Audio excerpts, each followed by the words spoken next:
સર્વે મુક્તો. સૌ પ્રથમ સભાની શરૂઆત કરતા પહેલા આપણે બધા બાહ્ય જે ફોન છે, મોબાઈલ છે, એને તો સ્વિચ ઓફ કરી જ દઈશું. પરંતુ અંદર મગજમાં જે મોબાઈલ છે, મનરૂપી મોબાઈલ, એને પણ સ્વિચ ઓફ કરી દઈએ, શાંત કરી દઈએ. બહારનો મોબાઈલ આપણને ડિસ્ટર્બ કરે, અંદરનો મોબાઈલ તો બહુ ડિસ્ટર્બ કરે. માટે 1 મિનિટ માટે બધા નેત્ર બંધ કરી શાંત થઈ જઈએ, સ્થિર થઈ જઈએ. બધી જ વૃત્તિ પ્રવૃત્તિનો ત્યાગ કરી દઈએ. હમણાં અહીંથી ઉઠીને જે કરવાના છે કામ, કરીને આવ્યા છીએ તે કામ, એ બધા જ કામને વિસારી દઈએ, સ્વિચ ઓફ થઈ જઈએ અને પોતાનું હું પદ છોડીને હરિપદમાં આવી જઈએ. હું ભાવ મૂકીને બસ મહારાજ આવીને બિરાજમાન થયા છે. હું ટળે હરિ ઢોકળા, હરિના ટુકડા કરી નાખીએ.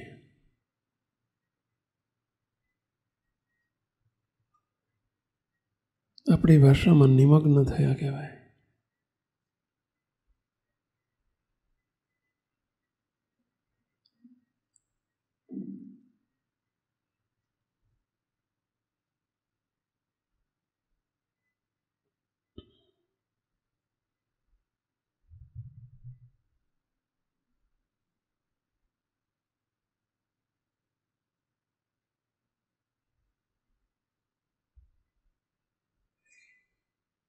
સહજાન સ્વામી મહારાજની જય. સર્વે મુક્તો.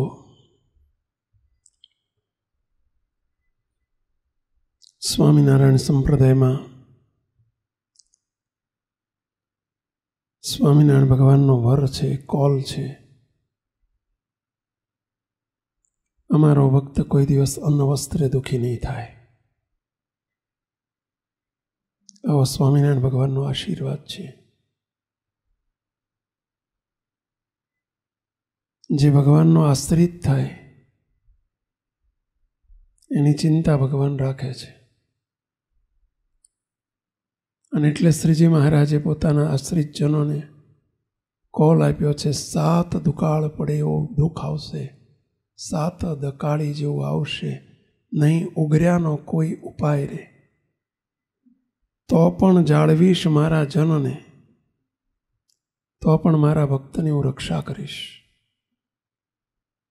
આવો સ્વામિનારાયણ ભગવાનનો વર છે, આશીર્વાદ છે.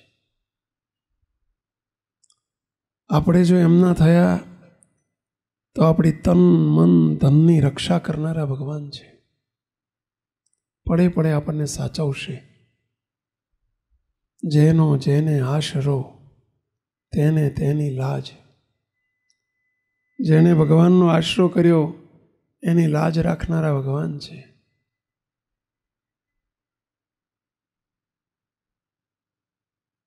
મુક્તો છતાંય ઘણી વખત દેખાતું હોય છે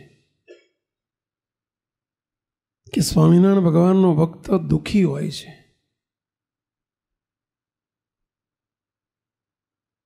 દુઃખના દેનારા ભગવાન છે અને છતાંય મહારાજના ભક્તો ઘણા દુઃખી હોય છે.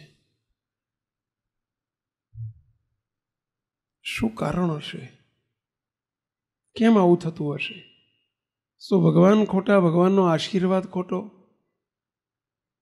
શ્રીજી મહારાજે જેતલપુરનું 5મું વચનામૃત, એમાં મહારાજે કહ્યું છે કે અમારો ભક્ત હોય એની આલોક અને પરલોકમાં સર્વે પ્રકારે રક્ષા કરવાની જવાબદારી અમારી છે. આવું મહારાજ બોલ્યા છે. મહારાજે 2 શરત મૂકી છે કે અમારી સર્વોપરી ઉપાસના દ્રઢ હશે તો અને અમારા કહેલા ધર્મ નિયમ બહુ રીતે કરીને પાળશે તો. આવી 2 શરત મૂકી છે. આ શરતનું જો પાલન નહીં કરે તો એના અમે જવાબદાર નથી. ઘણી વખત મહારાજના આશ્રિતોને દુઃખ આવતું હોય છે, તકલીફો આવતી હોય છે, તનના મનના ધનના જનના આવા દુઃખો આવતા હોય છે. કેમ? મુક્તો એક પ્રસંગ, સંપ્રદાયના ઇતિહાસમાં બનેલા 1-2 પ્રસંગો જોવા છે. વડોદરામાં સયાજીરાવ ગાયકવાડ સરકારનું રાજ હતું. જ્યારે ભારત સ્વતંત્ર થયો પહેલાની વાત છે. ભારતમાં જુદા જુદા 564 જેટલા રજવાડા હતા. ગુજરાતમાં સૌથી મોટું સ્ટેટ, એ વખતે રજવાડાને સ્ટેટ કહેવાતા, બધા સ્ટેટ. ગુજરાતનું સૌથી મોટું સ્ટેટ એટલે વડોદરા સ્ટેટ, અને એના રાજા સયાજીરાવ ગાયકવાડ સરકાર કહેવાતી. બીજું રાજ ભાવનગર કહેવાતું, અને ત્રીજું જુનાગઢના રાજા હતા. આ 3 મોટા ગુજરાતના સ્ટેટ હતા. સયાજીરાવ ગાયકવાડ સરકાર બહુ આસ્તિક હતા. એમણે સ્વામિનારાયણ ભગવાનને જ્યારે સંપ્રદાય નવો સ્થપાયો અને એમણે સ્વામિનારાયણ ભગવાનના ભક્તોને જોયા, એમના વર્તન જોયા, બહુ પ્રભાવિત થયા. એમણે એ જમાનામાં, આજથી 200 વર્ષ પહેલા, એમણે પોતાની અંડરમાં આવતા તમામ ગામડાઓ, શહેરો, એમાં એક ફતવો જાહેર કરી દીધેલો, એટલે કે એક પરિપત્ર મોકલેલો. ગામો ગામ કે જો તમારા ગામમાં ચોરી લૂંટફાટ બહુ થતું હોય, અસામાજિક તત્વો હોય, તો ત્યાં પોલીસ થાણું નાખવાની જરૂર નથી. તમારા ગામમાં નાનકડું એક સ્વામિનારાયણનું મંદિર કરી દેજો, અને એમાં સ્વામિનારાયણના સાધુ જો આવતા થશે તો તમામ અસામાજિક તત્વો દબાઈ જશે, તમામ ચોરી લૂંટફાટ બંધ થઈ જશે. પોલીસ સ્ટેશન કે પોલીસ થાણું નાખવાની જરૂર નથી. સ્વામિનારાયણનું એક નાનકડું મંદિર કરી દેજો. આવો એ જમાનામાં ગાયકવાડ સરકારે પરિપત્ર જાહેર કરેલો. એટલાય સ્વામિનારાયણ સંપ્રદાયથી પ્રભાવિત હતા. એમણે વડતાલમાં સ્વામિનારાયણ ભગવાને સંવત 1882માં, આજથી 196 વર્ષ પહેલાની વાત છે, જ્યારે વડતાલમાં મંદિર કર્યું ત્યારે એમણે કેણ મોકલ્યું, કેવડાવ્યું કે સ્વામિનારાયણ ભગવાનને કહો કે અમારા વડોદરામાં સ્વામિનારાયણ ભગવાન પધારે અને અમારે એમનું વાજતે ગાજતે ભવ્ય સામૈયો કરવો છે, ભવ્ય નગરયાત્રા કાઢવી છે સ્વામિનારાયણની, અને એનો લાભ અમારે લેવો છે, માટે અમને તારીખ આપો. સ્વામિનારાયણ ભગવાને સંદેશો મોકલ્યો કે અમે આ દિવસે વડોદરા આવીશું, સંતો ભક્તોને લઈને આવીશું, અને તારીખ પ્રમાણે વડોદરા સયાજીરાવ સરકારે વડોદરાનું છાણી જકાતનાકા જે કહેવાય, ત્યારે છાણી ગામ છે, પેસતા છે, અમદાવાદ બાજુથી વડોદરા બેસો ને એટલે હવે તો પેલો બાયપાસ થઈ ગયો આખો, પેલો એક્સપ્રેસ હાઈવે, પરંતુ એ નહોતો જ્યારે નેશનલ હાઈવે હતો ત્યારે છાણીથી વડોદરામાં બેસાતું. અને છાણી હાથી ઉપર સોનાની અંબાડી, રાજની સોનાની અંબાડી ગોઠવી અને સ્વામિનારાયણ ભગવાનનો આ સ્વાગત, ભવ્ય શાહી સ્વાગત કરેલું. સ્વામિનારાયણ ભગવાન હાથી ઉપર બેઠેલા લાખોની મેદની ભગવાનના દર્શન કરવા આવેલી. સયાજીરાવ સરકારના રાઈટ હેન્ડ તરીકે કહેવાતા એમના કારભારી નારૂપંથ નાના સાહેબથી ઓળખાતા એમના મુખ્ય કારભારી હતા. કારભારી એટલે એડમિનિસ્ટ્રેટર, મુખ્ય એડમિનિસ્ટ્રેટર, ચીફ એડમિનિસ્ટ્રેટર. અને એમને સ્વામિનારાયણ ભગવાનની સવારીમાં હાથી ઉપર પાછળ ગાયકવાડ સરકારે બેસવાનો આદેશ કરેલો અને હાથમાં ચમ્મર લઈ અને પાછળ ચમ્મર ઢોળવા બેઠેલા. આખા વડોદરામાં ભવ્ય સવારી નીકળી, લાખો માણસો અંદર સામેલ થયા. એમની ઈચ્છા હતી કે સ્વામિનારાયણ ભગવાન છેલ્લે સવારીનો અંત શરૂઆત છાણીથી થાય અને અંત રાજમહેલમાં થાય. અત્યારે પણ એ રાજમહેલ બરોડામાં છે, રાજમહેલ રોડ કહેવાય છે, રાજમહેલ છે. એ રાજમહેલમાં એમનું નિવાસ સ્થાન હતું અને ત્યાં સ્વામિનારાયણ ભગવાનની સવારીનો અંત આવે. સ્વામિનારાયણ ભગવાન, એમની સાથે 500 સંતો હતા. વડોદરાની સવારી પૂરી કરીને રાજમહેલમાં ભગવાન સ્વામિનારાયણની પધરામણી રાખેલી. આવડો મોટો એમનો દિવાન ખંડ હતો રાજાનો, બહુ મોટો ભવ્ય દિવાન ખંડ હતો. રાજાનો મહેલ, અંદર એમનો દિવાન ખંડ હતો. અને સ્વામિનારાયણ ભગવાન માટે ભવ્ય ઊંચું સિંહાસન તૈયાર કરેલું. 2 બાજુ 2 રજવાડી ખુરશીઓ રાખેલી, એક ગાયકવાડ સરકારને બેસવા માટે, એક એમના સુપુત્રને બેસવા માટે.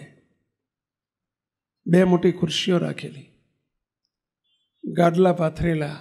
આખા સભા મંડપની અંદર મોટો ખંડ ગોઠવાઈ ગયેલો. સ્વામિનારાયણ ભગવાનનું બહુ જ ભવ્ય સ્વાગત કર્યું, રાજાને શોભે એ રીતે અને આ બાજુ ભગવાનને શોભે એ રીતે. મહારાજ માટે સિંહાસન તૈયાર કરેલું. પ્રાર્થના કરી, પ્રભુ આ સિંહાસન ઉપર બિરાજમાન થાવ. સ્વામિનારાયણ ભગવાન ભવ્ય સિંહાસન ઉપર બિરાજ્યા. મહારાજે કહ્યું, રાજન તમે આ ખુરશી ઉપર બેસો. રજવાડી ખુરશીઓ મૂકેલી 2 બાજુ.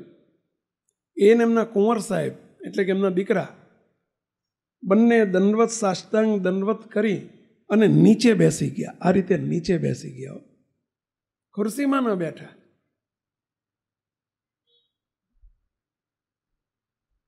ત્યારે સ્વામિનારાયણ ભગવાન કહે છે, ગાયકવાડ સરકાર, તમે તો મોટા રાજા છો, તમારાથી આ રીતે નીચે ન બેસાય, શોભે નહીં, માટે આ તમે ખુરશી ઉપર બેસો. ત્યારે હાથ જોડીને એમ કહે છે, હે પ્રભુ, અમે તો રાજા છીએ, પણ આપ તો રાજા ધીરાજ છો. અમે જે કંઈ છીએ આપને લઈને છીએ. તમારા જેવા ભગવાનને આવા સંતોના આશીર્વાદથી છીએ, બાકી અમે તો તમારી ચરણ રજ જેવા છીએ. અમારાથી તમારી હાજરીમાં ખુરશીમાં ન બેસાય, એમાં અમારી શોભા નથી. ચરણમાં બેસીએ ને અમારી શોભા છે. આવા મોટા રાજાના આવા દાસત્વવાચક નિર્માની શબ્દો સાંભળ્યા મહારાજ બહુ રાજી થઈ ગયા. મહારાજ નીચે ઉતરીને બાથમાં ઘાલીને ભેટી પડ્યા. સાબાશ, તમારી પાસે આટલી મોટી સંપત્તિ છે ને આવડી મોટી સત્તા છે, પરંતુ તમને લગી રહી તમારી સત્તાનું અભિમાન નથી, અહંકાર નથી. ભગવાનને અહંકારી વ્યક્તિ દીઠો ગમતો નથી. આપણામાં પણ કોઈ પ્રકારનો અહંકાર હોય ત્યાં સુધી આપણને ભક્તિ કરવાનો અધિકાર નથી. પ્રભુને સેવવાનો, રાજી કરવાનો અધિકાર નથી. જેનામાં અહંકાર હોય ને એ ગમે એટલી ભક્તિ કરે, ગમે તેટલા દાન કરે, ગમે એટલા સાધન કરે, ગમે એટલા તપ વ્રત કરે, પરંતુ એની ભક્તિ ભગવાન સુધી ન પહોંચે. એનો અહંકાર રૂપી બિલાડો.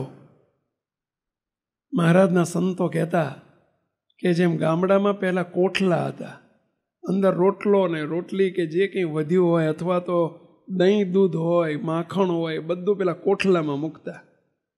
તમે ગામડામાં રહેલા ઘણા નાનપણમાં આવા કોઠલા જોયા હશે, માટીના કોઠલા હોય અને એમાં બધું રોટલો દાળ ભાત જે વધ્યું હોય એ બધું અંદર કોઠલા મૂક્યું હોય, માખણ હોય ને દહીં હોય ને છાશે હોય ને ઘી હોય બધું કોઠલામાં હોય. અને એ કોઠલામાં જો એકાદો બિલાડો અંધારામાં હંતાઈને બેસી ગયો હોય તો શું થાય પહેલાં? સવારમાં તમે ઉગાડો ને તો બધું ઢોળી દીધું હોય ને બધું ખવાય એટલું ખાધું હોય ને બાકીનું ઢોળીને રફે દફે કરી નાખ્યું હોય, બરાબર, સાફ કરી નાખે બધું. એમ હું રૂપી બિલાડો આ કોઠલામાં જ્યાં સુધી બેઠો હોય ત્યાં સુધી કંઈ પણ ભજન ભક્તિ કરી હોય કે ભગવાનને રાજી કરવા માટે કંઈ પણ કર્યું હોય તો બધું રફે દફે કરી નાખે આ હું રૂપી બિલાડો. એમનામાં હુંકાર નહોતો એટલે ચરણ રજમાં બેસી ગયા. પ્રભુ અમે ખુરશી ઉપર ન શોભીએ, અમે તમારી ચરણ રજમાં શોભીએ. પોતાની આવડી મોટી સત્તા છે ને આટલો પૈસો છે પણ રંચ માત્ર એનું માન નથી. આપણે બધાએ શીખવા જેવું છો. શું પૈસો, શું સંપત્તિ જેની આપેલી છે એની આગળ માન કેવું? આપણે બધાની પાસે સંપત્તિ છે, સત્તા છે, આવડત છે, બુદ્ધિ છે, એ બધું કોનું આપેલું છે? પ્રભુનું આપેલું છે. એની આગળ વળી માન કેવું? સ્વામિનારાયણ ભગવાન બહુ રાજી થયા એટલે કહે છે, માથમાં ગાલીને ભેટી પડ્યા. પ્રભુ કહે છે કે માગો માગો, સરકાર અમારી પાસે માગો. ભગવાન કહે છે કે અમારી પાસે વરદાન માગો, તમે માગો એ આપીએ. હાથ જોડીને કહે છે, પ્રભુ આપની કૃપાથી બધું જ છે પણ તમે માગવાનું કહો છો તો મારે 2 વચન માગવા છે. એક, વડોદરામાં ભવ્ય તમારું મંદિર બનાવો. બીજું, હે પ્રભુ જ્યાં સુધી મંદિર ન બને ત્યાં સુધી તમારા સાધુને આદેશ કરો કે અમારા રાજમહેલમાં ઉતારા કરે. જ્યારે આવે ને ત્યારે રાજમહેલમાં ઉતારો કરે. સ્વામિનારાયણ ભગવાન કે પહેલું આપ્યું, બીજું માન્ય નથી. સ્વામિનારાયણનું મંદિર વડોદરામાં કરશું એ આપ્યું. સ્વામિનારાયણ ભગવાન રાજી થઈ ગયા. ભગવાન કે તમે પહેલું કહ્યું કે વડોદરામાં મંદિર કરો, એ કરું છું, એ કરીશું, પરંતુ તમે કહો છો કે અમારા રજવાડામાં અમારા રાજમાં સાધુના ઉતારા થાય એવું કરો, એ અમને માન્ય નથી. સાધુને આવું રજોગુણી તમારું રજવાડાનું તમારું રાજનું બધું તમારો રાજમહેલ એ રજોગુણી કહેવાય. એમાં પૈસાદારોને તમને શોભે, રાજા રજવાડાઓને શોભે. અમારા સાધુનું જીવન, જેનું જીવન સાદું એનું નામ સાધુ, જેનું જીવન સાદું એનું નામ સાધુ. અમારે આવું ફેલ ફતુર અમને ન ચાલે. અમારે તો સાધુને તો જેવું સાદા ઘરમાં કે સાદા મંદિરોમાં જેવા શોભે ને એવા રજવાડામાં આવા મહેલોમાં ન શોભાય. અમે શોભીએ નહીં. આટલું કહ્યું ત્યાં ગાયકવાડ સરકાર રાજી થઈ ગયા. પ્રભુ તમે આવા સાધુને તૈયાર કર્યા છે. પ્રભુ હવે મારે કંઈક ભેટ આપવી છે. હું તમને શું માગો એમ ના કહી શકું, પણ મારે રાજા તરીકે તમે મારા ઘેર આવ્યા છો, મારે કંઈક ભેટ આપવી છે, માટે તમે ભેટ માગો એ ભેટ આપી દો. સ્વામિનારાયણ ભગવાન કહે છે, સાંભળજો હવે હો. બાજુમાં નારૂપંથ નાના બેઠેલા. સ્વામિનારાયણ ભગવાનના સત્સંગી પણ હતા અને ગાયકવાડ સરકારના ચીફ એડમિનિસ્ટ્રેટર હતા, કારભારી હતા. સ્વામિનારાયણ ભગવાન કે નારૂપંથ નાના આવો. એમનો હાથ પકડી અને ગાયકવાડ સરકારના હાથમાં આપ્યો. આ નારૂપંથ નાનાની સદા રક્ષા કરજો. શું માગ્યું? આ નારૂપંથ નાનાની તમે, તમારો કારભારી છે, મુખ્ય ચીફ એડમિનિસ્ટ્રેટર છે, એની તમે રક્ષા કરજો. એની કંઈ ભૂલ થાય તો માફ કરજો. આવું સ્વામિનારાયણ ભગવાને એમના વતી એમનો હાથમાં હાથ સોંપ્યો. નારૂપંથ નાના વિચાર કરે છે કે મારા માટે આવી કેમ ભલામણ કરી.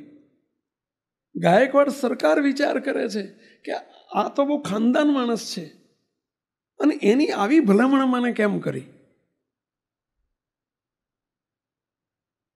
ભલામણ કરી કે એને તમે હાચવજો. ભગવાનની કોઈ લીલામાં કંઈક હેતુ હોય, હેતુ વગરનું કશું ના હોય. મુક્તો વર્ષો ગયા ત્યાર પછી લગભગ 15 વર્ષ પછી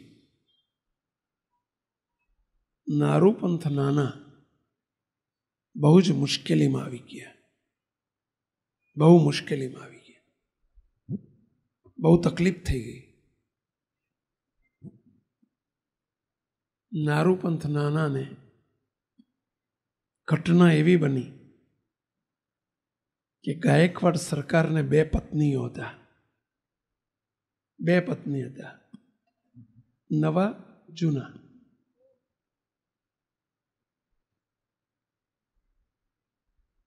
જ્યારે એમને અવસ્થા થઈ, વૃદ્ધ થયા, સરકાર જ્યારે ઉંમર થઈ, એમને રાજની ગાદી કોને સોંપવી? નવાના દીકરાને સોંપવી કે જૂનાના દીકરાને સોંપવી? બંનેને એક એક પુત્ર હતો. ગાદીનો વારસો કોને આપવો? આ બહુ મોટો પ્રશ્ન થયો. મુક્તો 5P એનાથી બહુ સાવધાન રહેજો. 5P. એક પદ, પદની ઈચ્છા કોઈ દિવસ ના રાખશો, નહીતર એ આપણને ખતમ કરી નાખશે. બીજી પ્રતિષ્ઠા, ત્રીજું પૈસો, ચોથી પ્રસિદ્ધિ અને પાંચમું પૂજાવું. પૂજાવું એટલે મનાવવું. આ 5P થી સાવધાન રહેજો. ઝઘડા માત્ર જર, જમીન અને જોરું, આ ત્રણેય કજિયાના મોટા છોરું. આજે સાધુમાં પણ જો સાધુની સાધુતા લાજતી હોય તો પદની ઈચ્છા, પ્રતિષ્ઠાની ઈચ્છા, પૈસા ઝાઝા ભેગા કરવાની ઈચ્છા, પ્રસિદ્ધિની ઈચ્છા મારી નાખે, ખતમ કરી નાખે, તમને પણ અને અમને પણ.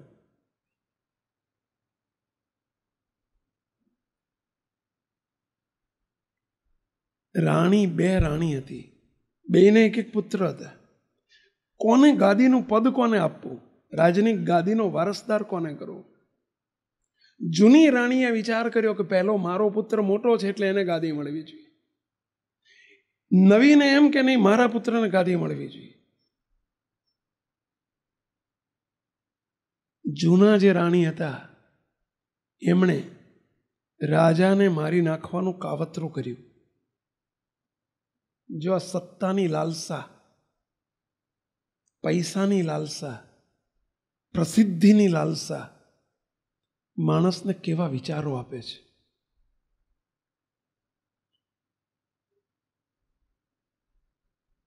રાણીએ પોતાના પતિને, ગાયકવાડ સરકારને મારી નાખવાનું કાવતરું કર્યું.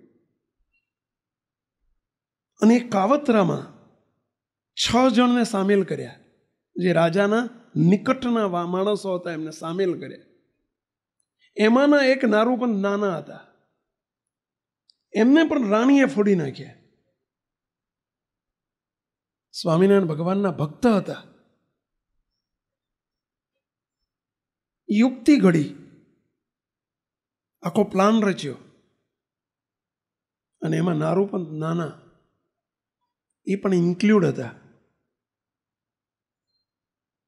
કાવતરું પકડાઈ ગયું. રાજાને ખબર પડી ગઈ. રાજાએ 6ને સામે ઊભે રાખી દીધા. રાણી પ્લસ એના 6 કાવતરા બાજુ, 7 ઊભા રાખી દીધા. રાજાએ ગુસ્સે થઈને એક પછી એક રાણીને ઉડાડી દીધા. બંદૂકથી 6ને ઉડાડી દીધા. નારૂપંથ નાનાનો વારો આવ્યો. એમને શબ્દો યાદ આવી ગયા કે આજથી 15 વર્ષ પહેલા સ્વામિનારાયણ ભગવાન મારા ઘેર આવ્યા હતા. અને મને આ નારૂપંત નાનાનો હાથ સોંપીને ભલામણ કરી હતી કે આને હાચવજો. નારૂપંત નાનાને પણ એ વખતે યાદ આવ્યું, ગાયકવાડ સરકારને યાદ આવ્યું, અને ગાયકવાડ સરકારે એ વખતે હાથમાંથી બંદૂક પડી ગઈ, રિવોલ્વર પડી ગઈ. મને ભલામણ કરી છે કે આને સાચવજો. ગાયકવાડ સરકાર બોલ્યા, નારૂપંથ, તું સ્વામિનારાયણનો ભગત થઈ અને તું આમાં સામેલ થયો? મારો આટલો વિશ્વાસુ માણસ? આ 6 જેમ ઉડાડી દીધા એમ તને તારી સજા તો આજ છે કે તને પણ ઉડાડી દઉં, શૂટ કરી નાખું. પરંતુ સ્વામિનારાયણની ભલામણ મને યાદ આવે છે. હું તને જીવતો છોડું છું, પરંતુ તને નોકરીમાંથી હું છૂટો કરું છું. પહેરે કપડે નોકરીમાંથી છૂટા કરી નાખ્યા.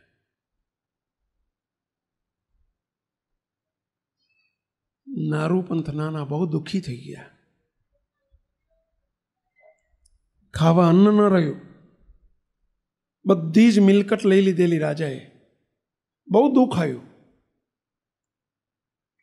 નારૂપંથ નાના ગોપાળાનંદ સ્વામી, સ્વામિનારાયણ ભગવાનના મહાન સંત હતા, ગોપાળાનંદ સ્વામીને જઈને કહે છે, સ્વામી રડ્યા, ખૂબ રડ્યા.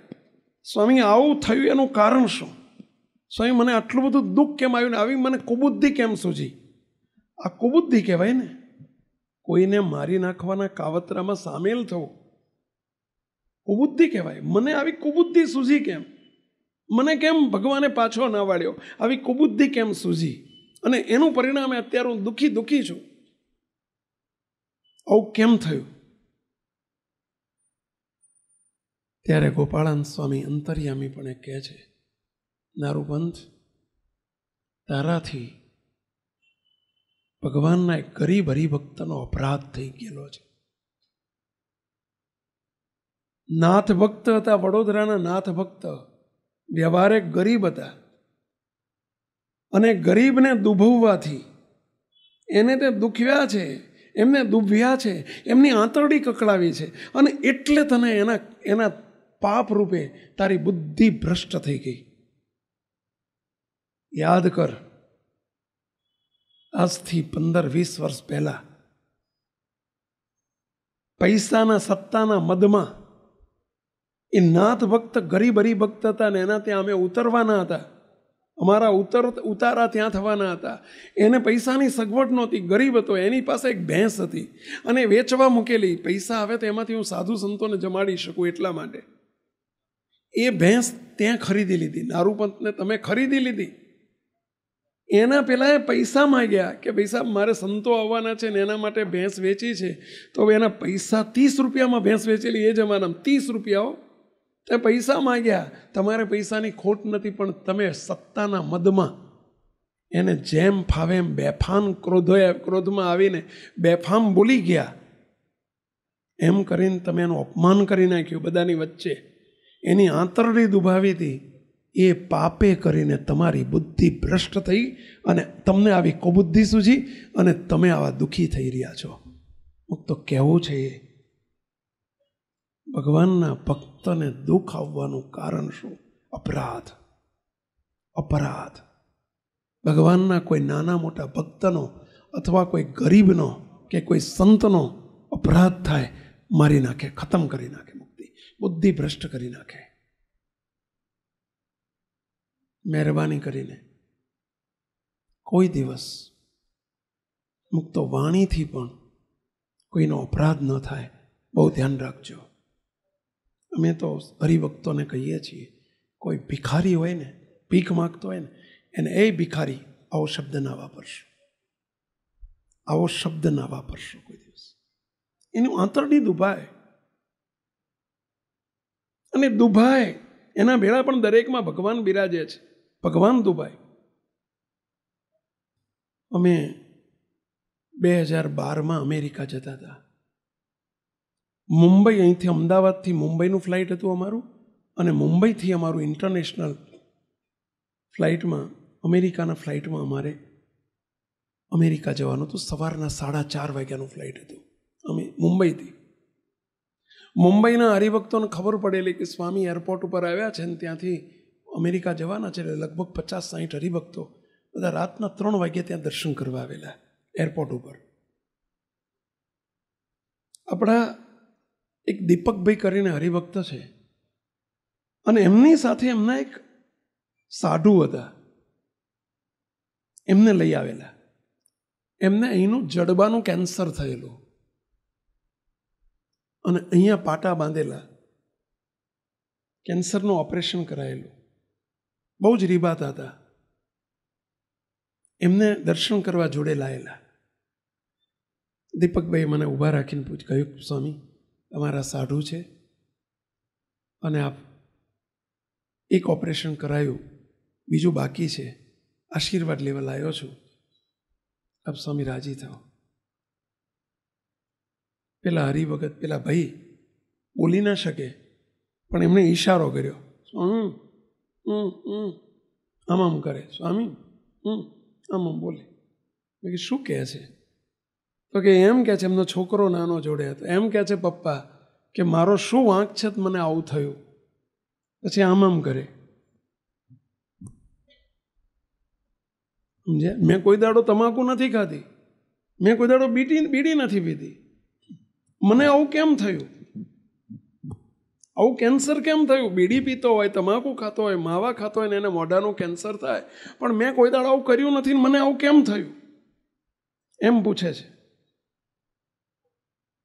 મેં ધીમે રહીને કહ્યું, બોલો તમે, તમારો ક્રોધી સ્વભાવ છે? એમણે આમ કર્યું. તમે જેને તેને અપમાન કરો છો એ વાત સાચી છે? તમે ઘણાને ઉતારી પાડો છો, બરાબર છે? આ તમે તમારી વાણીએ કરીને ઘણાના અપરાધ કર્યા છે ને, આ એનું પરિણામ ભોગવો છો. ભલે તમાકુ નથી ખાધી, પરંતુ આ અહીંથી કેન્સર થઈ ગયો એનું કારણ તમે વાણીએ કરીને ઘણાના અપરાધ કર્યા છે. હું તો આપ સૌને પ્રશ્ન પૂછું છું, આમાંથી કોઈની ઈચ્છા ખરી આવું ઓપરેશન કરાવવું પડે ને? એવી કોઈની ઈચ્છા ખરી કે આપણે આંખે આંધળા થઈએ? એવી આંગળી ઊંચી કરશો કોઈની ઈચ્છા હોય તો? છે કોઈની ઈચ્છા? ના જ હોય. શું કરવું પડશે તો? વિચારજો. વાણીએ કરીને પણ કોઈનો અપરાધ ન થઈ જાય, મુક્તો બીતા રહેજો. કોઈનું સ્વમાન ન જાળવી શકીએ તો કંઈ નહીં, કોઈનું અપમાન તો ન કરીએ. નહીંતર આવા ફળથી એની તૈયારી રાખવાની. પહેલા અપરાધ મારી નાખે. ઘણી વખત આપણી વાણી એટલી કઠોર હોય છે, કોઈને ફટ ફટ ફટ ફટ કોઈનું સામે એક ઘાને, પેલું ગુજરાતીમાં કહેવત છે, એક ઘાને બે જ 100 ગટકા કરી નાખીએ આપણે તો. એવી વાણી હોય. જો આ તૈયારી રાખજો. આવા મેં કંઈક પ્રસંગો જોયેલા છે, બનેલી ઘટનાઓ કહીએ છે. દુઃખ આવા કંઈક દુઃખો આવે છે, એની પાછળના પરિણામ આવા હોય છે. અને બીજું મોટામાં મોટું કારણ કોઈકને કરેલો અન્યાય. આપણા જીવનથી, આપણા વર્તનથી કોઈકને કરેલો અન્યાય, અને એનાથી જો કોઈ દુભાય તો બહુ કષ્ટ આવે છે. સ્વામિનારાયણ ધામ ઉપર આપણો ગાંધીનગરમાં એક બનેલી ઘટના. અમારે સમયો હતો, સમયો પતાવીને હું સાંજે ઘેર સંતાશ્રમમાં જતો હતો. મારી પાછળ એક બહારગામથી હરિભક્ત દર સમયામાં આવે. દર મહિને આપણે ચોથા રવિવારે સમયો થતો સાંજે, આ કોરોના પહેલાં. એ ભાઈ પાછળ દોડતા દોડતા આવે. મને કે સ્વામી સ્વામી સ્વામી, મને એક બાજુ લઈ ગયા, ઊભો રાખ્યો. મને કે સ્વામી આપની જોડે એક 5 મિનિટ કામ છે. બોલો, અહીંયા જ બોલો. સ્વામી એકલા મળવું પડે એવું છે. કે ચલો આપણે એક બાજુ બગીચામાં ઊભા રહીએ, કોઈ નથી, આપણે એકલા જ છીએ. બોલો શું છે? મને કે સ્વામી છેલ્લા 15 વર્ષથી શરીરમાં બળતરા ઉપડે છે. 15 વર્ષથી શરીરમાં, આખા શરીરમાં એટલી બધી બળતરા ઉપડે છે સ્વામી, હું જીરવી નથી શકતો. સ્વામી રહેવાય નહીં, ઉનાળામાં નહીં, શિયાળામાં ઉપડે ને ચોમાસામાં 12 મહિના. સ્વામી ન રાતે ઊંઘવા દે, ન દિવસે ઊંઘવા દે. સ્વામી એલ્પ્રેક્સ ગોળી આવે છે ઊંઘની, મને તો એમણે નામ આપ્યું યાદ છે કે સ્વામી એલ્પ્રેક્સ ગોળી લઈને હું 3 ગોળી લઉં છું, 2 ગોળી લઉં છું સ્વામી, તો એ મને ઊંઘ નથી આવતી, મને ઊંઘ નથી આવતી સ્વામી. બળતરા આખા શરીરમાં, જેમ પેલો અગ્નિમાં કોઈ માણસ બળતો હોય અને કેવી બળતરા થાય, બર્નિંગ થાય, એવી સ્વામી અસહ્ય બળતરા થાય છે સ્વામી, ઊંઘ નથી આવતી સ્વામી. મદ્રાસમાં એક મોટો ડૉક્ટર છે આના સ્પેશિયાલિસ્ટ, મને ખબર પડી સ્વામી મદ્રાસ 1 મહિનો હું જઈ આવ્યો, 1 મહિનો મદ્રાસ જઈને દવા કરી આવ્યો, પરંતુ ત્યાંય બળતરા મળતી નથી સ્વામી. મેં અત્યાર સુધીમાં 5 લાખ રૂપિયા ખર્ચી નાખ્યા સ્વામી, કેટલી બાધાઓ રાખી. ગુરુદેવ બાપજીએ મને કહ્યું એક દિવસ કે તમે જાઓ ગોધર જઈ આવો, ગોધરના અભિષેક કરી આવો. સ્વામી હું 100 અભિષેક કરી આવ્યો અત્યાર સુધી, પણ સ્વામી તોય મટતું નથી સ્વામી. હિસાબ શું છે મને ખબર નથી પડતી સ્વામી. મેં કીધું ગુરુદેવ બાપજીએ ભલામણ કરી હોય કે ગોધર જાઓ, ગોધરના ઘનશ્યામ મહારાજ જે અભિષેક કરવા આવે એ કોઈને નિરાશ નથી કરતા, એવો અમારો અનુભવ છે. કોઈને નિરાશ નથી કરતા, અને તમને નિરાશ કર્યા છે એમણે એટલે કંઈક તમારો કેસ છે, કંઈક વિચિત્ર, નહીંતર આવું ના થાય. મને કે સ્વામી હું એના માટે જ તમારી પાસે આવ્યો છું કે સ્વામી મારે શું કરવું હવે સ્વામી, અહીં તમારી જોડે ઊભો છું તો અંદર બળતરામાંથી નથી ગયો, શરીર હળગે છે આખું, અંદરથી બળતરા થાય છે. સેવકિત બેસો, ત્યાં બગીચો હતો મારી સામે, સંતાશ્રમ સામે પેલો બગીચો છે ને, ત્યાં બેઠા. મેં કીધું એક પ્રશ્ન પૂછું, ઘઉં વાવવાથી ઘઉં ઉગે, જુવાર વાવવાથી જુવાર ઉગે, મકાઈ વાવવાથી મકાઈ ઉગે, ડાંગર વાવવાથી ડાંગર ઉગે, એમ તમે નક્કી કોકને બળતરા કરાવી છે એટલે બળતરા ઉગી નીકળી છે. તમે કોઈકને બાળ્યા છે એટલે બળો છો. મને કે સ્વામી ના, પણ હું તો સત્સંગી છું, કોઈને આવું કરું જ નહીં ને, કોઈને બાળું. મેં કીધું બાળ્યા એટલે સ્મશાનમાં લઈ જઈને બાળ્યાની વાત નથી કરતો. તમે કોકની સાથે અન્યાય કર્યો છે અને એ બળતરા, તમે કોઈકને અંદર બળતરા થઈ છે, બળતરા તમને આજે થઈ રહી છે. તમે વાયુ છે ને ઉગ્યું છે. ઝેર વાવવાથી ઝેરનું ઝાડ જ ઉગે. વિચાર કરો, કીધું અડધો કલાક અહીં બેસીને વિચારો, પછી મને મળવા આવજો. હું ઉઠીને ગયો. અડધા કલાક પછી આવીને કે સ્વામી મને હવે યાદ આવ્યું, સ્વામી મારો ભાઈ, મારો નાનો ભાઈ 15 વર્ષ પહેલાં ધામમાં ગયો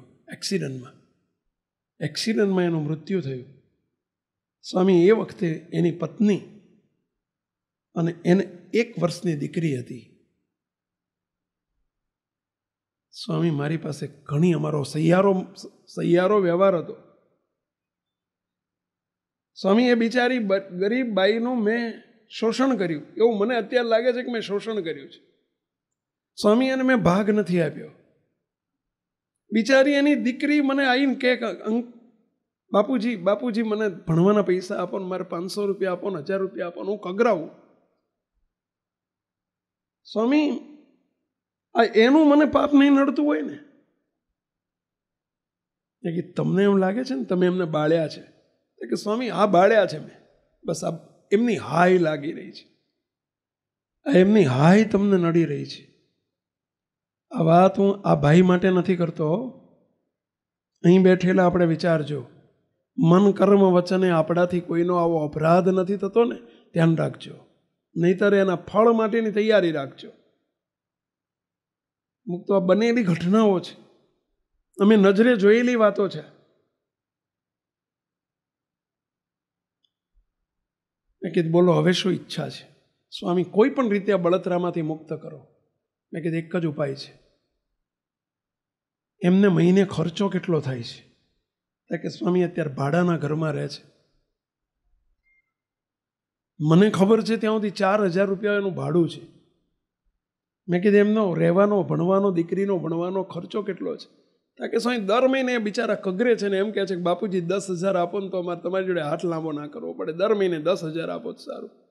મેં કીધું તમારી મહિને આવક કેટલી છે? તો કે સ્વામી મહિને 2-3 લાખ રૂપિયા ઓછામાં ઓછા કમાવું છું. તો 10,000 રૂપિયા આપવામાં શું કરવા બિચારાને બાળો છો? એ ક્યાં તમારી પાસે અડધો ભાગ માગે છે? ખરેખર તો એ અડધા ભાગના વારસદાર છે. તમે 10,000 માગો છો, 20,000 આપી દો ને, બિચારાને ખુશ કરો. એક જ ઉપાય છે, તમે ડૉક્ટરના લાખો રૂપિયા ખર્ચો છો અને બળો છો, એના કરતાં તમે દર મહિને 10,000 માગે છે, 20,000 આપો. 15,000ની જરૂરિયાત હોય 25,000 આપો. રાજી કરો એમને. એમની બળતરા મટશે તો તમારી બળતરા મટશે. લાવો લખી આપું, કાગળ પેન લઈને લાવો લખી આપું. મને કે સ્વામી પણ સાચું કહું, ઓલા ઘરવાળા મારી બોચી ચાલે નથી આપવા દેતા. કેવો મારા ઘરવાળા નથી આપવા દેતા. કે સ્વામી મેં કીધું જો ખાનગીમાં એક વાત કહું, બધી બાબત ઘરવાળા ના જણાવવાની હોય. કેટલીક બાબતો તમારી રીતે મેનેજ કરવાની હોય.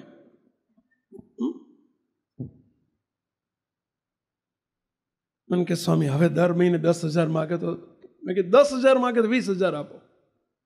આ સુધી તમે બાળ્યા છે ને, હવે એને રાજી કરો. તમે એક ગરીબ બાઈને તમે તમારી ફરજ અદા નથી કરીને તમે એને બળતરા કરાવી છે. એની બળતરા ભોગવી રહ્યા છો. કેમ ક્યાંય મળતું નથી? કેમ કોઈ દવા લાગુ પડતી નથી? કેમ ગોધરના ઘનશ્યામ મહારાજ પણ તમારી મદદ કરતા નથી?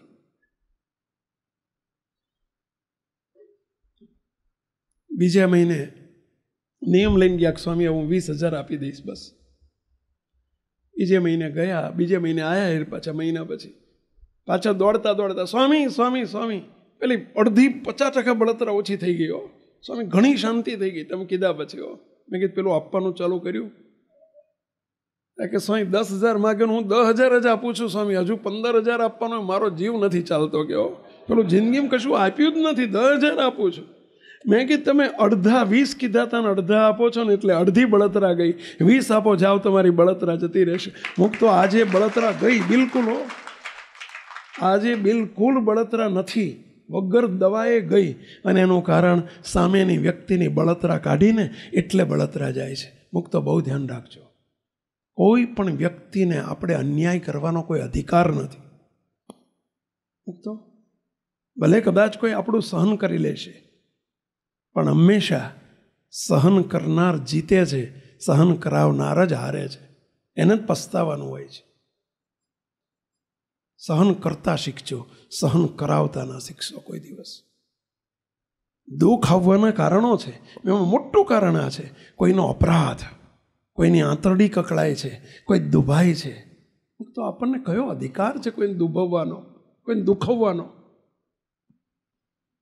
તો સમાજમાં બહુ બનતું હોય છે. આપણી ઘણી વખત નીતિમત્તાના મૂલ્યો બહુ નિમ્ન કક્ષાના હોય છે. એના પરિણામ હોય છે ભાઈ. પૈસાના જોરમાં, આવડત બુદ્ધિને સત્તાના જોરમાં ઘણી વખત આપણે અભિમાનના તોરમાં આ બધું આવી ભૂલો કરી નાખતા હોઈએ છીએ. સાવધાન રહેજો. અને બીજું મોટું કારણ છે અપરાધ કીધો એ, અને બીજું મોટું દુઃખ આવવાનું મોટું કારણ મુક્તો આપણી આવક, આપણો પૈસો આસુરી છે કે દૈવી છે? બહુ મોટો આધાર છે એની ઉપર. પૈસો આસુરી છે કે દૈવી છે? આપણા ઘરમાં આવતી આવક આસુરી દ્રવ્ય છે કે દૈવી દ્રવ્ય છે? બહુ મહત્વનું છે. આસુરી દ્રવ્ય ખતમ કરી નાખે, હેરાન પરેશાન કરી નાખે. તો આસુરી દ્રવ્ય શું? તો જેમ કીધું હમણાં એમ, કોઈને દુખવીને, કોઈને દુભવીને, કોઈને છેતરીને, કોઈને અન્યાય કરીને મેળવેલું દ્રવ્ય, અનીતિનું દ્રવ્ય, લાંચ રૂશ્વતનું દ્રવ્ય, અધર્મનું દ્રવ્ય, ખોટું કરીને ખોટું બોલીને લીધેલું દ્રવ્ય, આસુરી દ્રવ્ય છે. તો અમે નાના હતા ને ત્યારે ભણવામાં અમારે ગુજરાતીમાં પાઠ આવતો, ઘણાને આવતો હશે, વડીલો જેટલા મોટેરાઓ છે એમને આવતો હશે. દૂધનું દૂધમાં ને પાણીનું પાણીમાં. આવો એક ગુજરાતીમાં પાઠ આવતો. બાલુભાઈ આવતો હશે તમારે, બાલુ મોહનભાઈ તમારે આવતો હશે. ખબર છે પેલી ભરવાડન બાઈઓ હતી, 2-4 ભરવાડન બાઈઓ દૂધ ભરવા માટે, દૂધ આપવા માટે સામેના કાંઠે નદી આવતી હતી. નદી પાર કરી અને સામેનું નગર હતું ને ત્યાં દૂધ વેચવા જતી. દૂધના બોઘેણામાં દૂધ ભરીને જતી હોય. એ વખતે કેનનો જમાનો નહોતો અને અત્યારની ડેરીઓનો જમાનો નહોતો. એટલે દૂધ બોઘેણામાં દૂધ ભર્યું હોય ને દૂધની અંદર નદી આવે, નદીમાં થોડું પાણી રેડી દે, અંદર પાણી નાખી દે. હા, આ બીપી ના વધે એટલે. બરાબર, બોલો. અને પાણી નાખીને લઈ જાય ને પછી વેચે ને એમાંથી પૈસા આવે. જ્યારે અઠવાડિયા પછી દર અઠવાડિયે પેલા પાર્ટી પૈસા આવે. પૈસા લઈને આવતા હતા, નીચે પાણી પીવા ગયા અને પેલો ભરવાડન બાઈઓએ પેલું એમનું પહેરેલું અને એમાં પેલું ખિસ્સું જેવું હોય એમાં પૈસા મૂકેલા ને પૈસા પડી ગયા. રાણી છાપ રૂપિયાનો જમાનો, એ જમાનામાં નોટો નહોતી. તે રૂપિયા પૈસા પડી ગયા પાણીમાં અને વહેતું પાણી હતું. પૈસા તણાઈ ગયા. ઓલી બાઈ હોદા હોદ કરે અંદર પૈસા 2-4 હાથમાં આવ્યા, બાકીના તણાઈ ગયા. તે રોવા બેઠી.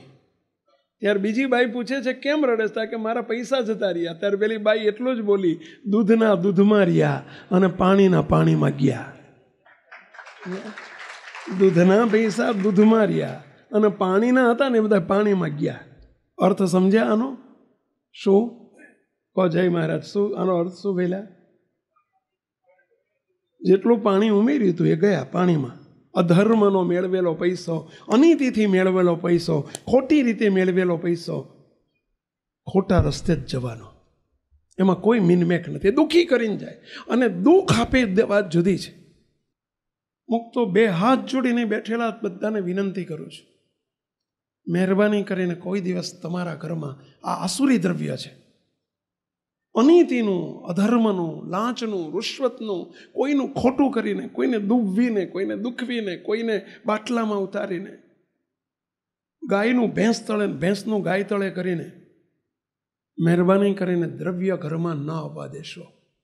2 હાથ જોડીને વિનંતી કરું છું. તમને દુઃખી કરી નાખશે. આસુરી દ્રવ્ય છે. આપણા ગુરુદેવ બાપજીનો પ્રસંગ તમે સાંભળ્યો હશે. આપણા એક સાગરદાન સ્વામિનારાયણ કરીને ડેપ્યુટી કલેક્ટર હતા રેવન્યુ ખાતામાં. એક સહી કરીને લાખો રૂપિયાના ઢગલા થાય એવી એમની પોસ્ટ હતી. ગુરુદેવ બાપજી એમને કહેલું કે સાગરદાન, જો તમે અમારા હોય તો રોજ દાળ ભાત શાક રોટલી ખાવાને બદલે અઠવાડિયે 1 વખત મળે તો સંતોષ માનજો. રોજ શાક રોટલી ખાઈને દિવસો કાઢજો, પણ જીવનમાં કોઈ દિવસ 1 રૂપિયો કોઈનો લેતા નહીં, જો તમે અમારા હોય તો. મુક્તો એમણે જીવન પર્યંત એવી પોસ્ટ હતી કે જ્યાં કરોડો રૂપિયાની સંપત્તિ પ્રાપ્ત થાય, પરંતુ 1 રૂપિયો જીવનમાં અનીતિનો લીધો નથી. અને પરિણામ સ્વરૂપે બોલો, મેં હમણાં હજુ 5 વર્ષ પહેલા ધામમાં ગયા. એમના 3 દીકરાની વહુઓ, એમના દીકરાઓ, તમે જો એટલું ઘરમાં આત્મીયતા, એટલી સુખ શાંતિ, એટલો બધો અંદર એકબીજા વચ્ચેનો સંપ, એટલું બધું સુખ. એ એમ કહેતા કે સ્વામી, મારી 87 વર્ષની ઉંમર થઈ, મેં મારા જિંદગીમાં મેં કોઈ દિવસ સ્વામી 500 રૂપિયાની દવા મેં ખાધી નથી. હું હોસ્પિટલમાં કોઈ દાખલ થયો નથી. 87 વર્ષ સુધી ધામમાં ગયા ત્યાં સુધી દવાખાનું મેં જોયું નથી કે સ્વામી. રોજ સવારમાં ઉઠીને 3 કલાક ધ્યાન કરતા. બોલો, મેડિટેશન 3 કલાક મેડિટેશન કરે. ધ્યાન કરવું એટલે કેટલી સુખ શાંતિ હોય ત્યારે ધ્યાન થાય ભાઈ. અંતરમાં કેટલો ઉદ્વેગ રહિત વાતાવરણ હોય ત્યારે ધ્યાન થાય. એ કે સ્વામી, મારા જેવો કોઈ સુખી નહીં હોય. અને એનું કારણ, સ્વામી, મેં જીવનમાં કોઈ દિવસ 5 પૈસા અનીતિના ઘરમાં આવવા દીધા નથી, આસુરી દ્રવ્ય મારું થયું નથી ને એટલે. મુક્તો, આપણે પણ જો આવી સુખ શાંતિને ઈચ્છતા હોય, ઘરમાં કોઈ દિવસ કંકાસ, કોઈ દિવસ ઉદ્વેગ, કોઈ દિવસ અશાંતિ, કોઈ દિવસ રોગોથી મુક્તિ નહીં, કોઈ દાડો કોર્ટ નહીં, કચેરી નહીં, કોઈ દિવસ કોઈ ઉદ્વેગ, અશાંતિ, અને એવું સુખમય વાતાવરણ જો આપણા પરિવારમાં જો આપણે ઈચ્છતા હોય તો અમારી અહીં બેઠેલા બધાને 2 હાથ જોડીને વિનંતી છે. 1, કોઈને દુભવીને પૈસો ના લેશો, કોઈને અન્યાય ન કરશો, કોઈનો અપરાધ ન કરશો. અને બીજું, આપણા ઘરમાં આસુરી દ્રવ્યનો પ્રવેશ ના થવા દેશો. આ બહુ સનાતન સત્ય છે. દ્રવ્યના 3 પ્રકાર છે. એક આસુરી દ્રવ્ય, એક અશુદ્ધ દ્રવ્ય અને ત્રીજું શુદ્ધ દ્રવ્ય. આસુરી દ્રવ્ય પાયમાલ કરી નાખે, અશુદ્ધ દ્રવ્ય દુઃખી કરી નાખે અને શુદ્ધ દ્રવ્ય સુખી કરી નાખે. ત્રણેયના 3 વર્ગ છે. આસુરી દ્રવ્ય પાયમાલ કરી નાખે, અશુદ્ધ દ્રવ્ય દુઃખી કરી નાખે અને શુદ્ધ દ્રવ્ય સુખી કરે. આપણા ઘરમાં આવેલું દ્રવ્ય કેવું છે? બહુ મહત્વની ચીજ છે. આવું કોઈ અધર્મનું દ્રવ્ય આવતું હોય તો એ આસુરી દ્રવ્ય છે. આપણા ઘરમાં આવતા એ અશુદ્ધ બની જાય છે. આપણને ખબર નથી કે સામાના ઘરનું દ્રવ્ય કેવું આવ્યું છે. ભલે તમે નોકરી કરતા હોય, ધંધો કરતા હોય, ગમે તે કરતા હોય, પણ આસુરી દ્રવ્ય તમારા ઘરમાં આવી ગયું છે કે નહીં એની ખબર કેવી રીતે પડે? મુક્ત દુઃખી કરી નાખે, પાયમાલ કરી નાખે, તો એ અશુદ્ધ બની જાય છે. પરંતુ સ્વામિનારાયણ ભગવાને એટલે આજ્ઞા કરી છે શ્રીજી મહારાજના આશ્રિતને કે આસુરી દ્રવ્ય આપણા ઘરમાં ન આવવો જોઈએ. હમણાં જ એક ભાગીદાર યુવાન છે, આવીને કે સ્વામી અમે બિલ્ડરનો ધંધો કરીએ છીએ. સ્વામી બિલ્ડિંગ કન્સ્ટ્રક્શનનો ધંધો કરીએ છીએ. સ્વામી અમે 2 સ્કીમો કરી, 2 ભાગીદારોએ. સ્વામી મારા ભાગીદાર અમેરિકા રહે છે, એમણે પૈસા રોક્યા છે, હું મહેનત કરું છું, મારા વિશ્વાસે એમને સ્વામી ત્યાંથી કરોડો રૂપિયા મને અહીં આપ્યા. સ્વામી અમે 2 સ્કીમમાં કરોડો રૂપિયા કમાયા. સ્વામી અમારે 2 વર્ષ 2 સ્કીમ કર્યા પછી થોડોક અસંતોષ થયો એકબીજા, અમે ભાગ છૂટા પાડ્યા. સ્વામી હું કથામાં બેઠો હતો, મને સાંભળવા મળ્યું કે કોઈને છેતરીને લીધેલું દ્રવ્ય આસુરી દ્રવ્ય કહેવાય. સ્વામી મને પસ્તાવો થાય છે. જ્યારે અમે બંને ભાગીદારો 3 વર્ષ પહેલાં જુદા પડ્યા, મારા ભાગીદારને ખબર નહોતી, બધો હિસાબ મારા હાથમાં હતો, એકાઉન્ટ હું રાખતો હતો, એ તો બિચારા વિદેશમાં સ્લીપિંગ પાર્ટનર હતા. અહીં જ્યારે હિસાબ કરવા આવ્યા ત્યારે મેં સાચું ખોટું કરીને ખોટા ખર્ચા નાખીને સ્વામી 2.5-3 કરોડ રૂપિયા સ્વામી મેં મારા ભાગીદારના ખાતામાંથી મારા ખાતામાં વધુ આવી જાય એ રીતનો મેં ખોટો હિસાબ બતાવ્યો. સ્વામી આજે મને પારાવાર પસ્તાવો થાય છે કે મેં અનિતિનો પૈસો લઈ લીધો છે. સ્વામી આજે મારા ઘરમાં ખૂબ અશાંતિ છે, ઉદ્વેગ છે. સ્વામી અમારા બંને 2 માણસોને એટલું બનતું હતું, અમે પતિ પત્ની આજે છૂટાછેડા ઉપર આવી ગયા છે. સ્વામી અમે હેરાન પરેશાન થઈ ગયા છીએ છેલ્લા 2-3 વર્ષથી. સ્વામી હવે મને ખબર પડે છે કે અનિતિનો પૈસો આવી ગયો છે ને અમને પાયમાલ કરી નાખશે. મુક્તો આસુરી દ્રવ્ય તમારા ઘરમાં આવ્યું, તમને દુઃખી કરી નાખે. એને શુદ્ધ કરવાનો ઉપાય સ્વામિનારાયણ ભગવાને આપ્યો. આસુરી દ્રવ્ય શુદ્ધ નથી થતું. કોલસાને ગમે એટલો હાબુ લગાવો ને તો એ કોલસો ધોળો ના થાય. થાય? તમારા કોઈના ખ્યાલમાં આવો કોલસો હોય તો બતાવજો મને, કે હાબુ લગાવે ધોળો થઈ જતો હોય તો. એમ આસુરી દ્રવ્ય કોલસા જેવું છે, એ ધોળું નહીં થાય. પરંતુ નીતિથી કમાવો છો એ અશુદ્ધ પૈસો છે. કેમ? કારણ કે એમાં આસુરી દ્રવ્ય નથી આવી ગયો કોઈનું, એની તમને ક્યાં ખબર છે? તો એનો ઉપાય મહારાજે બતાવ્યો છે કે અશુદ્ધ દ્રવ્યને શુદ્ધ કરવાનો એક જ ઉપાય છે. મહારાજે કહ્યું છે શિક્ષાપત્રીમાં 147મો શ્લોક આપ્યો છે કે પોતાના દ્રવ્યની શુદ્ધિને અર્થે પોતાની આવકમાંથી 10% જો વ્યવહારે સુખી હોય તો 10% અને વ્યવહાર દુર્બળ હોય તો 5% ભગવાનને અર્પણ કરો અને ભગવાનની પ્રભુની સેવામાં ધર્માદો કરો, તો તમારું અશુદ્ધ દ્રવ્ય શુદ્ધ થાય છે. આસુરી દ્રવ્ય શુદ્ધ થાય છે એવું નથી લખ્યું, અશુદ્ધ દ્રવ્ય શુદ્ધ થાય છે. મુક્તો 2 હાથ જોડીને વિનંતી છે, સદાય સુખિયા રહેવું હોય તો આસુરી દ્રવ્ય કોઈ દિવસ ઘરમાં લાવશો નહીં, કોઈને અન્યાય કરશો નહીં, કોઈનો અનિતિનો પૈસો આવવા દેશો નહીં.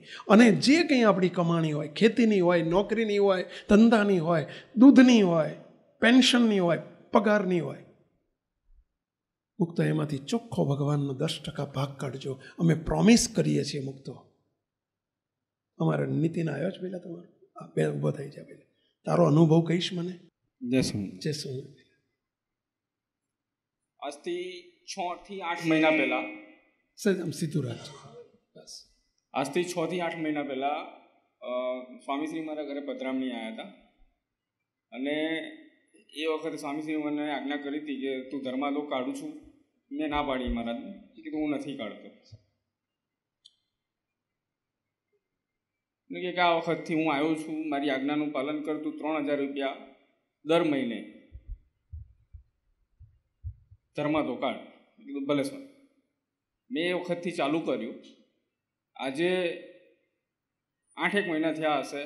મને મહીસાગર જિલ્લામાં લીગલ ઓફિસર તરીકેની નિમણૂક થઈ કલેક્ટર કચેરીમાં અને 40,000 પગારની નોકરી મને મળી.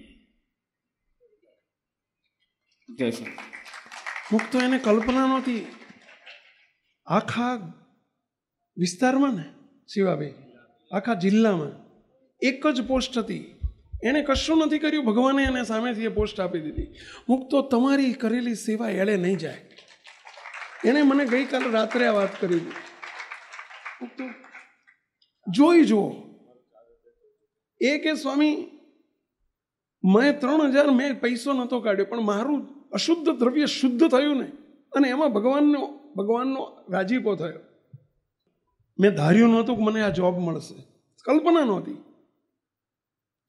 મુક્તો ભગવાન, એક વિચાર કરજો, તમારા ત્યાં કોઈ નોકરી કરતો હોય અને તમે એને 10,000 પગાર આપતા હોય, એ જ વ્યક્તિને તમે ધંધામાં એમ કહી દો કે આવતીકાલથી તારો 10 પૈસા ભાગ, એ ધંધાની ચિંતા વધુ કરે કે ઓછી કરે? તમારા ધંધાની ચિંતા એ વધુ કરે કે ના કરે? એક માણસ પણ 10 પૈસાનો ભાગ કરો તો એ તમારી ચિંતા રાખતો થઈ જાય છે. રોજ સાંજે 6 વાગ્યાને ઘર ભેગો થઈ જતો હોય અને રાતે પછી 10 વાગ્યાને તમે કોણ કહો જા, તો કે ના ના બેઠા છે. ધંધાનું હિત થતું હોય એમ જ કરે. મુક્તો એને ચિંતા ચાલુ થઈ જાય છે. તો ભગવાનને જ્યારે આપણે એના ભાગીદાર કરીએ ધંધામાં, તો મુક્તો એ આપણી ચિંતા કરે છે, એમાં કોઈ સવાલ નથી. મુક્તો પણ એ એક જ અશુદ્ધ પૈસો શુદ્ધ કરવાનો ઉપાય છે. આપણા જીવનમાં આસુરી દ્રવ્ય તો ન જ જોઈએ. કોઈનો અપરાધ કે કોઈનો દ્રોહ નહીં થવા દેતા, અને હંમેશા પોતાની આવકમાંથી શુદ્ધ દ્રવ્ય કરજો. એમાંથી 10% ભગવાનનો ભાગ કાઢજો. તમારા જીવનમાં ક્યારેય દુઃખ નહીં આવે, એની હું પ્રોમિસ કરું છું. આટલું કરજો, પ્રોમિસ કરું છું, ગેરંટી આપું છું. મુક્તો અમે આ હજારોને સુખી થતા જોયા છે, એટલે અમે ગેરંટી આપીએ છીએ. તમારો દસકો કદી નહીં બદલાય. મુક્તો દસકો કદી નહીં બદલાય. કોઈ દિવસ તમારા જીવનનું ચક્ર નહીં બદલાય. કોઈ દિવસ આપત્તિઓ નહીં આવે. ભગવાન રોકી દેશે. આગળ આવનારી આપત્તિઓને ભગવાન રોકી દેશે. આટલું કીધું. કોઈ દિવસ અન્યાય ન કરતા, અધર્મ ન કરતા, ખોટી રીતે કોઈને પરેશાન ન કરતા, અધર્મનો પૈસો ઘરમાં ન લાવતા, અને જે ધર્મનો આવે છે, જે નીતિનો પૈસો આવે છે, એમાંથી પણ દ્રવ્યને શુદ્ધ કરજો. ભગવાનની આજ્ઞા પ્રમાણે આગળ વધજો. કોઈ દિવસ તકલીફ નહીં પડે. મુક્તો ઘણી વખત આપણા વ્યાજ ઊંચા લેતા હોય, 3%, 4%, 5%. આ પણ અધર્મનો પૈસો છે. 2% કે એથી ઊંચું વ્યાજ એટલે અધર્મનો પૈસો છે, અનીતિનો પૈસો છે. ન લેવાય. હસતા હસતા લેવાનો હોય છે ને રોતા રોતા ભોગવવાનો હોય છે. આ સનાતન સત્ય છે. અમારા હજારો અનુભવોનું તારણ કહું છું. આ બધું આ લખેલી વાતો નથી. અમે નજરે હજારો પ્રસંગો જોયા છે. એ જોયાનું તારણ કહી રહ્યો છે. અને રોતા રોતા હજારો લોકો અમારી પાસે આવે છે. બોલો. અને એટલે કહીએ છીએ મહેરબાની કરીને ઊંચા વ્યાજે 1.5% ઊંચું વ્યાજ ન લેવાય. વધુમાં વધુ 1.5% કહું છું. આ અત્યારે કોમ્પિટિશનનો યુગ છે. એમાં 1.5% ઊંચો વ્યાજનો દર પણ અનીતિનો પૈસો થઈ જાય છે. તો મહેરબાની કરીને આવો પૈસો ન લેશો. અને અમે તો ખુલ્લે દિલે કહીએ છીએ કે એવો પૈસો તમારા ઘરમાં પણ ન ઘાલશો, અને એવા પૈસાનું ડોનેશન પણ ના કરશો. આ સંસ્થામાં ના કરશો. અમે એવા પૈસાનો સ્વીકાર નથી કરતા. તમને દુઃખી કરશે, અમને દુઃખી કરશે. મહેરબાની કરીને આટલી આજ્ઞા પાળજો. સદાય સુખી રહેશો. કોઈ દિવસ તકલીફ નહીં. નહીં તનના દુઃખ આવે, નહીં મનના આવે, નહીં ધનના આવે. ભગવાન સદા તમારી રક્ષા કરશે. અને અમે તો એટલે સુધી પ્રોમિસ કરીએ છીએ, 1 વર્ષ કરી તો જુઓ. તમને જો સામે સુખ શાંતિનો અનુભવ થાય તો ચાલુ રાખજો, નહીતર બંધ કરી દેજો. બસ કરી તો જુઓ. આ સદા સુખી રહેવાના ઉપાય બતાવ્યા તમને. હવે કેટલા ઉપાય તમારે સ્વીકારવા, કેટલા ના સ્વીકારવા, એ તમારા હાથમાં છે. Choice is yours. ચોઇસ તમારી છે. અમે તમારા આધ્યાત્મિક માવતર છીએ. અમે તમારા માવતર છીએ. તમે કોઈ રોતા કકરતા અમારી પાસે આવો ને, અમે બહુ દુઃખી થઈએ છીએ. તમારું દુઃખ એ અમારું દુઃખ છે. અમે જીરવી નથી શકતા, અને એટલા માટે તમને આ સલાહ આપીએ છીએ કે ભૂલમાં પણ કોઈ દિવસ આ જે કીધું છે એમાં ફેર ના પડવા દેશો. ભલે આપણને ઘણી વખત એમ લાગે, અમે જોયું છે બધે નાના માણસો હોય ને એને 10% કાઢવાનું, ચોખ્ખા બોલો, આના પૈ સિક્કે પૈસા કાઢતા હોય છે. આના પૈ સિક્કે હો, પાછળ 45 પૈસા ધર્માદો, 45 પૈસા પણ ધર્માદો કાઢે. બોલો માલપુરના એક ડોસી બોલો છાણા વેચીને એમાંથી ધર્માદો કાઢે, છાણા વેચે એમાંથી. બોલો ગરીબ ભાઈ. પણ જ્યારે પૈસા ભગવાન વધુ આપે ને આપણને, એટલે આપણી દાનત બગડતી હોય છે. આટલા બધા આપી દેવાય ભગવાનને, આટલા બધા આપી દેવાય. પણ આપણા બાપે કેટલા બધા તને આપ્યા એ જો ને ભઈલા. એ આપે તો આપવાના છે ને, એ હો આપે તો 10 આપવાના છે. અને મોટી આવકવાળા જ અંચય કરતા હોય છે, અમે જોયું છે. બોલો, અને પછી હેરાન થાય છે. એવો પછી એક આમટો એવો ધડાકો થાય ને પછી કે ભાઈ મારા પૈસા ગલી ગયા, અને મારા પૈસા જતા રહ્યા, અને હોય હોય મારા ફસાઈ ગયા, અને હોય હોય તમે જોજો ઘણાના ખળગી ગયા, ને બળી ગયા, ને તૂટી ગયા, ને ફટી ગયા, ને આ બધું થાય છે. એનું કારણ શું? એક આમટો એવો ધડાકો થાય ને કે બધું છઠ્ઠીનું ધાવણ કરી નાખે. બોલો, મુક્તો મહારાજની આવી આજ્ઞા ન લોપશો એવી અમારી 2 હાથ જોડીને વિનંતી છે કે જેથી તમારે કોઈ દિવસ અમારી આગળ રોતા કકળતા આવવું ના પડે. બસ અમારો આટલો સ્વાર્થ છે. અમારો સ્વાર્થ આટલો જ છે કે તમે રોતા કકળતા અમારી જોડે આવો ને અમે દુઃખી થઈએ છીએ. આવું તમે દુઃખી ના થાવ ને અમે દુઃખી ના થાય, એટલા માટે અમે તમને સલાહ આપીએ છીએ કે આટલી 2-3 બાબતો જે આજે કહી, આસુરી દ્રવ્ય ઘરમાં ના આવવા દેશો. કોઈ દિવસ અધર્મ, કોઈની સાથે અન્યાય ન કરશો, અધર્મનો ન કરશો. કોઈ દિવસ કોઈને દુભવશો નહીં, દુખશો નહીં. કોઈ દિવસ અપરાધ ન થઈ જાય, દ્રોહ ન થઈ જાય કોઈનો, એનો ખ્યાલ રાખજો. અને બીજું, જે કંઈ શુદ્ધ આવક છે એમને પણ શુદ્ધિ કરવા માટે મહારાજે આજ્ઞા કરી છે. દશાંશ ભગવાનનો ભાગ કાઢજો, કોઈ દિવસ દુઃખ નહીં આવે. વિનંતી સાથે, હે મહારાજ આ બધાની રક્ષા કરજો. તમારા બાળકો છે, બસ રક્ષા કરજો એવી પ્રાર્થના સાથે સર્વે મુક્તોને જય સ્વામિનારાયણ. આ વિડીયો જો આપને પસંદ આવ્યો હોય તો તેને લાઈક કરો અને શેર કરો. અને હા, આવા જ લેટેસ્ટ વિડીયો મેળવવા માટે SMVS કથા ચેનલને સબસ્ક્રાઇબ કરવાનું અને બેલ આઇકોન પર ક્લિક કરવાનું ન ભૂલતા હો.